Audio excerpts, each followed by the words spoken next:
ഇത് ജയചന്ദ്രൻ. കൊല്ലം ജില്ലാ ആശുപത്രിയിൽ ഒരു ദിവസമെങ്കിലും ചികിത്സ തേടിയവർ ഈ മുഖം മറക്കുവാനിടയില്ല. ജില്ലാ ആശുപത്രിയിലെ താൽക്കാലിക ജീവനക്കാരനായ ജയചന്ദ്രൻ ആരോരുമില്ലാത്തവർക്ക് എന്നും ആശ്രയമാണ്. തൻ്റെ ജോലിക്കൊപ്പം തെരുവിൽ അവകാശികളില്ലാതെ ഉപേക്ഷിക്കപ്പെട്ട മൃതശരീരങ്ങൾക്ക് യാത്രാമൊഴിയേകുകയാണ് ഈ 31കാരൻ. മാസങ്ങൾ പഴക്കം ചെന്ന അനാഥരാക്കപ്പെട്ട ജീർണിച്ച മൃതശരീരങ്ങൾ സ്വന്തം ചുമരിലേറ്റി ശ്മശാന ഭൂമിയിലൂടെ 200 മീറ്ററോളം നടന്നാണ് താനൊരുക്കിയ 6 അടി മണ്ണിലേക്ക് എത്തിക്കുന്നത്.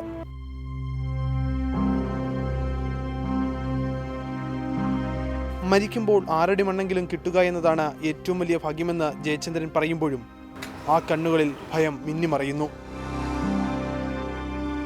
കൊച്ചുനാളിലെ അമ്മയച്ഛനോ കളഞ്ഞിട്ട് പോയതാണ്. പ്രത്യേകിച്ചൊരു തൊഴിലറിയത്തില്ല.